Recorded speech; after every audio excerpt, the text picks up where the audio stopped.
Welcome, everybody, to the weekly Head Coaches Show here for Sacred Heart Football with the head coach of the Pioneers, Mark Nofri. After a thrilling 23-20 last-minute win against Duquesne, a tough team, picked second in the preseason coaches poll. You know that they're going to be right there throughout the season. What a victory for you guys to come out, again, win the fourth quarter. Noel to Doobie, like so many times this year, to get that victory. Just talk about the effort and what it means to win against a quality team in conference in Duquesne. Yeah, I mean, you know, we knew that they were good going into it, and they're a very good football team. You know, they have a lot of talent, and they're well coached, and it was going to be a dogfight. And we went down 20-7 in the third quarter. You know, and things were looking a little bleak. You know, you're on the road. It's not a great weather day. It's a long bus ride out there, and I can't say enough about the kids. I mean, they showed so much resiliency, and you know, to see them battle back. You know, RJ got it going with a 70-yard touchdown run on a quarterback keeper, which kind of changed the momentum. The defense locked it down in the fourth quarter, and we just kept grinding away. And even when we didn't score on fourth down the first time with about 2:40 left in the game, we still had 2 timeouts, and we knew we would get the ball mid. And when the offense got the ball back, I mean, they just went to work and found a way. They found a way to win, and they grinded it out. And it just says a lot about the kids that we have, and that they just won't quit, and they believe in each other, and they made plays when it counted. Clutch throws from Noel on fourth down twice. One on the slant to Jackson King on 4th and 3. Needed to get that first down to keep the ball game alive. And, of course, 4th and goal from the 12. But this is drama. Talk about RJ Noel and his ability to make big passes in big moments. Well, obviously that's what you want from your quarterback. You know, RJ is a gym rat. You know, he's a football junkie.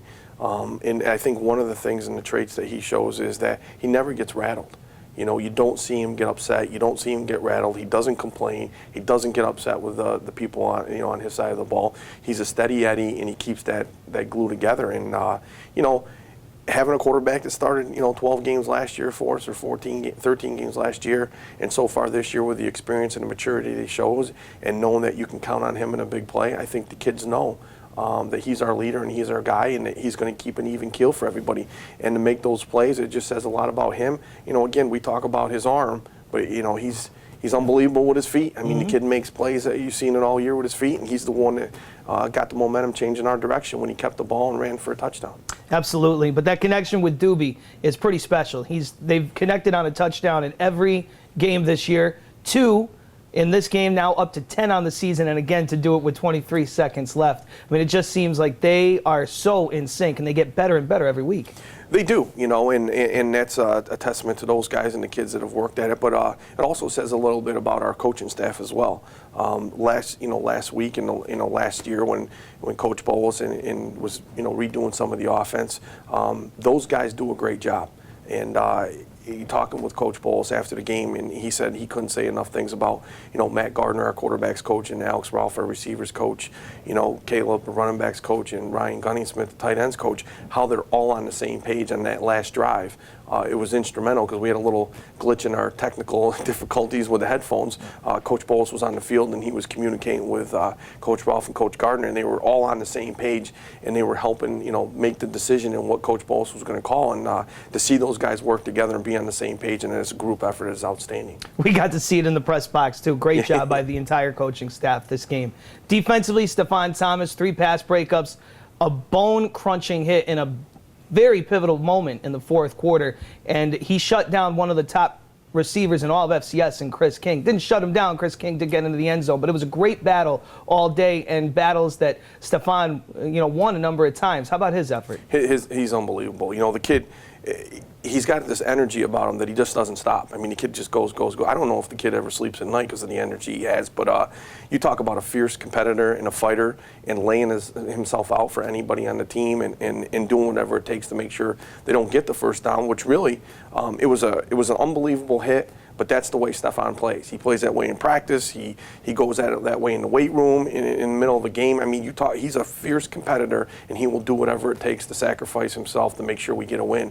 And that's what he did against who I believe is one of the best receivers in all the country in 1AA, because that kid, Chris King, is unbelievable. And Stephon did a great job. I mean, he battled all day with that kid, and he made some big plays. He had 2 or 3 PBUs. You know, the kid did make 2 good catches for touchdowns, but you know what, I'll take my guy any day up against anybody. And if he played that way against that kid, you know, Stefan's a special player for us. All right, with that win, you guys now have a very nice feather in your cap for the first time in program history, nationally ranked in the top 25. What does that say about the program? Well, it says, number one, it says a lot about where we've been in the last year and a half and how hard these kids have worked and you know what they put their mind to and changing the culture here. And it's great to be recognized nationally on a national level for the university, for the football program, to see that we've made that jump and we've now gotten some press and you know we turned the culture around here and the kids did it all. I mean, they've worked hard for 2 years now to change that, and I couldn't be more happier for them and more proud of them, what they accomplished, and everything that they get, I think they've worked for and they deserve. Now, moving into this weekend, it's St. Francis University coming in. You're back at home on family weekend. Should be a great buzz around campus. Coming off that thrilling victory, another great fourth quarter effort against the tough Duquesne team. What's the message to the team this week when you expect some excitement here at home on Saturday? Well, you know, for whatever reason, we haven't beaten St. Francis in 2 years now. They're a good football team. They run the ball well. They're physical up front. You know, they do a nice job staying in the game, and they get a shot to win it at the end, and they've done that against us the last 2 years. So, you know, we talked about it as a team that we got 4 left.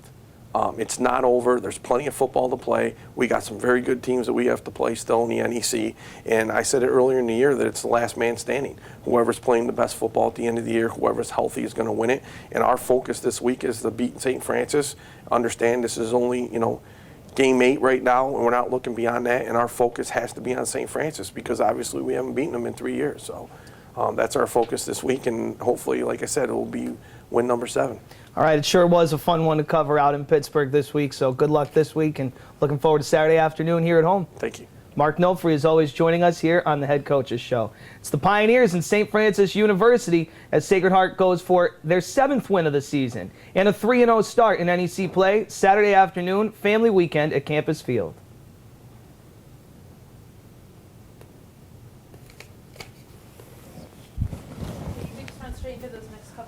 That's right. I forgot about that. Okay. So they were 2 softballs about being nationally ranked? Yeah. All right.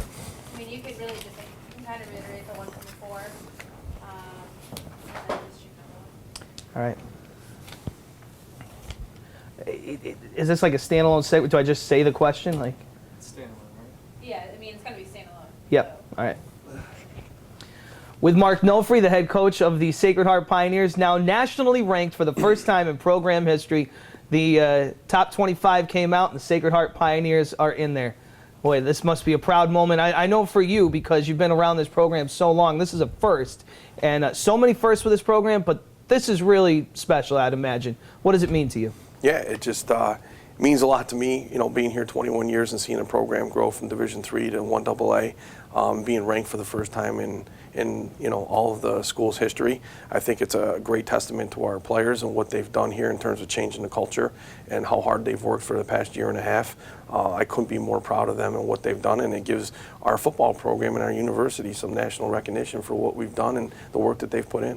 There's certainly some players on your roster that really stand out, but when you talk about a team grinding out victories like you did this past week to get into that top 25, you're talking family, and you're talking about a complete effort from the roster, the up and down the roster, the practice squad, the coaches, and an outstanding coaching staff and the job they do. What does it mean to all come together, as you guys do week after week, and be able to do something special like crack the top 25? It says a lot. You know, it takes a lot of, I don't think people understand what it involves to make sure that everybody's on the same page. And when you are, and you all have a specific goal, and you're all preaching the same thing, and you all believe in the same thing, you get success like that. And you know, like you said, it takes everybody from number 1 to number 115 on the roster. It takes all 12 coaches. It takes the support staff that you have with the training room, the equipment room.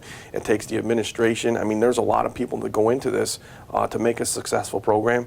And I got good people that work with me, and I got good people that work for me. So I couldn't be happier for these people. And like I said, there's a lot of people involved in it to make sure you're successful. And you know, people don't understand what goes on, not just in the athletic department, but the whole university to help make a program run. Great job, Coach Mark Nofri, head coach of the now, for the first time ever, nationally ranked Sacred Heart Pioneer football team.